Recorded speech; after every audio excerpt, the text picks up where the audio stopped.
Costa Rica vive una de las mayores crisis educativas de su historia. El rezago en los aprendizajes, la desigualdad en el acceso a la tecnología, la pérdida de calidad educativa y la falta de rumbo estratégico se han convertido en una amenaza real para el desarrollo del país. En junio de 2022, la Asamblea Legislativa de Costa Rica aprobó el expediente 23.169, creando una Comisión Especial de Educación. Su misión, analizar a fondo las causas del rezago educativo y proponer soluciones concretas. Hoy, 3 años después, el país sigue sumido en una crisis educativa. El Sindicato de Trabajadoras y Trabajadores de la Educación Costarricense, SEC, levanta la voz, cuestiona las omisiones del gobierno y propone una hoja de ruta legislativa para salvar el sistema educativo costarricense. Estaba preocupado por la educación de este país, que conjuntamente, pues igualmente nosotros hemos venido con esas preocupaciones por la crisis educativa que vivimos. Una crisis educativa que llevamos podemos decir, más de 40 años con esta problemática y que se enfatizó más en este periodo con este gobierno que casi ha llevado al abismo a la educación pública. ¿Quién apaga la educación? Un análisis al rezago educativo. El SEC celebra la creación de la comisión, pero hace una advertencia. En la moción que dio vida a este órgano legislativo se incluyó el término apagón educativo, tomado del 8º informe del Estado de la Educación. Para el SEC, este término distorsiona la realidad. La pandemia, lejos de un apagón, lo que hubo fue una respuesta heroica del personal docente. Nuestros educadores recorrieron zonas remotas en vehículos, bicicletas, caballos y lanchas, llevando materiales didácticos a estudiantes sin conectividad. Se arriesgaron al contagio y mantuvieron vivo el derecho a la educación, incluso en las condiciones más adversas. Llamarlo apagón es invisibilizar su esfuerzo. Da a entender que el apagón educativo es como que usted cortó la luz, cortó la electricidad o cerró la llave y no hubo más servicios. Y con esto yo lo que quiero hacer es el énfasis en que en el momento que se da la pandemia, nuestros compañeros, el Magisterio Nacional, podemos decir, fueron héroes en ese momento, dando todo su ser, dando todo su conocimiento para poder y toda su disposición para poder hacerles llegar a cada uno de los estudiantes, a cada rincón de este país, a cada escuela, hicieron sus trabajos para hacerles llegar a estos niños para que no les faltara la enseñanza. Y más bien considerando lo que usted dijo ahora de la ministra de Educación, que quería encender la luz, pues se apagó la luz, no pagó el recibo y se llevó las candelas y las campineras y nos dejó listos, ¿verdad? Horribles. Más allá de las críticas, el SEC ha propuesto un camino claro, ha presentado una serie de iniciativas legislativas que, si se atienden, podrían detener el deterioro y relanzar el sistema educativo costarricense. Entre ellas, el proyecto de ley 25.056, titulado Ley Marco del Fortalecimiento de la Educación como Derecho Fundamental. Este proyecto establece objetivos estratégicos, garantiza el financiamiento mediante la exclusión del presupuesto educativo de la regla fiscal y propone la creación de una red nacional de Internet educativa de banda ancha. Desde el SEC presentamos una serie de sugerencias para mejorar este proyecto. Que este proyecto 25.056 debería de agregársele como sanciones por regresión presupuestaria y retención de transferencias, que deben también agregarse el Internet educativo un Internet de educación nacional con dotación tecnológica un máximo entre los 5 años. En paralelo, el sindicato ha revisado otros proyectos de la agenda de la comisión, algunos como el 24.396 y el 24.397. Ya están desactualizados debido a nuevas leyes aprobadas. Otros, como el proyecto 24.398 sobre la calendarización escolar, establecen rigideces innecesarias. También se cuestiona el uso de superávits del INA como fuente de financiamiento para la educación técnica y se propone fusionar y reformular los otros proyectos que buscan reformar el CONESUB y el Consejo Superior de Educación. El mensaje del SEC es claro: no basta con legislar, hay que hacerlo bien. con visión de futuro y lanza propuestas claves para recuperar la calidad educativa.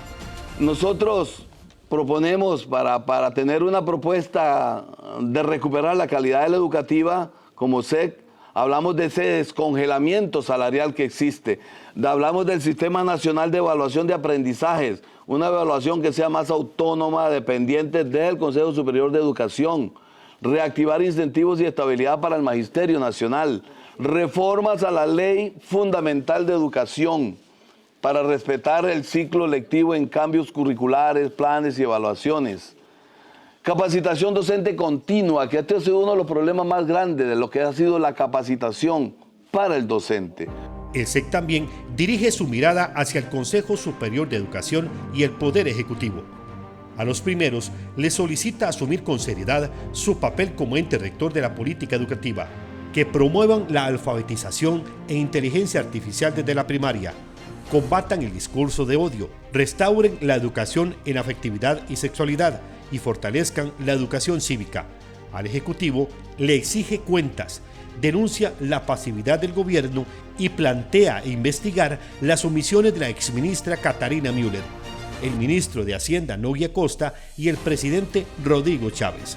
Considera que sus decisiones han afectado directamente la educación pública y deben rendir cuentas ante la Contraloría y el Ministerio Público. También solicitamos a esta comisión de que pueda enviarse un informe a la Contraloría sobre las acciones realizadas por el Consejo Superior de Educación, sobre el mismo Ministerio de Educación Pública, las acciones realizadas por el Ministerio de Hacienda, también por las acciones realizadas desde la Presidencia de la República, porque consideramos que el Poder Ejecutivo actuó sin darle prioridad a la educación de este país, que es el motor que mueve la economía, el desarrollo de un país.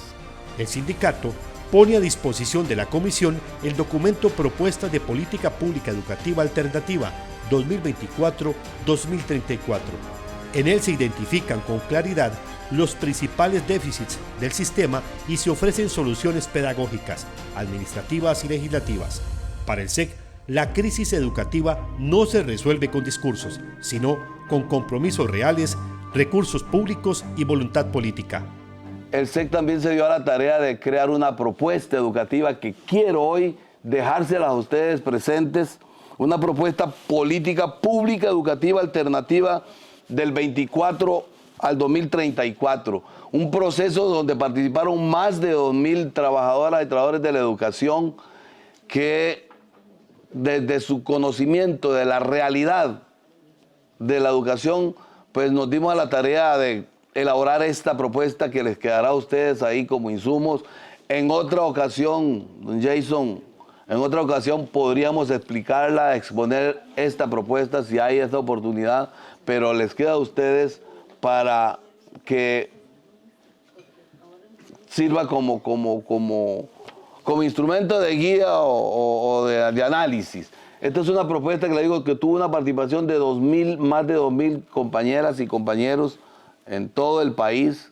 Realizamos varias acciones en todo el país para llegar a concretar esta propuesta que hoy se les está a ustedes entregando, que fue realizada con mucho esfuerzo. Gracias por su tiempo. Estaba revisando la propuesta. Realmente me parece un elemento de trabajo bastante bueno. Pues yo podría decir que no la he revisado a fondo. Revisé los problemas, coincido con los problemas. Habrían algunas cosas que tal vez podríamos incluir, como indicadores de impacto y posibles evaluaciones y riesgos para ejecutar. Pero en general, así con la revisada ojo de buen cubero, me parece un elemento de trabajo muy bueno, del cual debería retomarlo también el ministro de Educación. El 20 de junio de 2025, el actual ministro de Educación presentó el llamado Plan Estratégico MEP 2025-2026.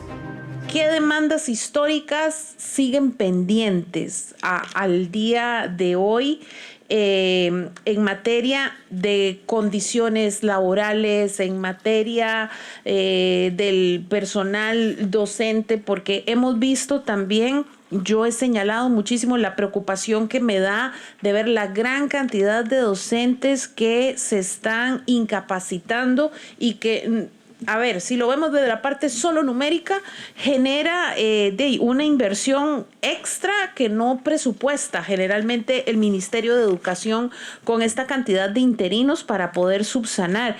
Pero realmente, ¿cuál es esa punta del iceberg? ¿Por qué es que está sucediendo que tanta cantidad de docentes se están incapacitando? O sea, creo que aquí cuando ustedes hablan lo de los 200 días es visible ver el cansancio, el agotamiento que están viviendo los docentes en este tema. Como demanda histórica, podemos decir que está el mejorar los salarios de los trabajadores y trabajadoras de la educación, que llevan cerca de 5 años congelados. Un 17.55% es la pérdida del valor real que tiene, del costo de vida que tienen los trabajadores de la educación hoy. Salarialmente se nos dice, no, que el otro año, si el problema era de que no podíamos bajar del 60% de la deuda, ¿no? Hoy estamos más para abajo, entonces ¿por qué tenemos que esperar hasta el otro año? Aquí podría por un decreto, no sé cómo, podría el gobierno decir, vamos a aumentarle el 17% a los trabajadores y a las trabajadoras de la educación. Ese 17% que es la pérdida real que tienen. Entonces, ahí está una deuda histórica, doña Katia y demás diputados y diputadas. Y es descongelar exactamente los salarios del Magisterio Nacional, descongelarlo. Otro problema que decías de las incapacidades que lamentablemente la señora ministra en su momento dio a entender injustamente que las incapacidades eran asunto de irresponsabilidad o vagancia. No, nosotros lo vivimos a cada instante como nuestros compañeros tienen sus problemas de carga laboral, de problemas emocionales, estrés laboral, el bullying escolar que se presenta, hace que el personal esté expuesto a problemas de salud emocional. Y hay estudios ya establecidos, estudios donde demuestran que nuestro magisterio sufre el síndrome del quemado. Y esto, el ministerio, porque no hay un planteamiento, el ministerio debería de colaborar, de crear programas de atención psicológica, de planteamientos desde el punto de vista de salud laboral, porque no lo plantean. Entonces, toda esta presión que existe en el magisterio, ya es un problema también presupuestario, digámoslo así, porque fueron casi 30,000, creo, sustituciones. Y el problema del arraigo de las familias. Este Ministerio de Educación, señoras diputadas, señores diputados, es el ministerio que más crea problemas de los hogares. La señora en Limón, el esposo en Guanacaste, los hijos en San José. Esto debe de darse una política donde cada trabajador esté cerca de su casa. Una propuesta que llega tarde, con apenas 10 meses de gestión por delante, sin recursos garantizados ni metas claras. Desde el SEC se propone convocar al ministro de Educación para que explique cómo plantea implementar ese plan y qué medidas dejará establecidas como políticas de Estado para el próximo gobierno. Y definitivamente, y volviendo a lo que decía doña Rosaura, se necesita un diálogo total para definir el tipo de educación que ocupamos hacia futuro. Necesitamos que esta comisión impulse la moción que nosotros hemos presentado por un pacto por la educación, Ya es hora, ya es necesario. Y ustedes, señoras y señores diputados, tienen en sus manos, como les decía, el futuro de la educación de este país, para que nos sentemos todos los sectores que necesitan estar ahí para definir la calidad y el tipo de educación que ocupamos. La educación pública costarricense está en su momento más crítico, pero aún es posible cambiar el rumbo.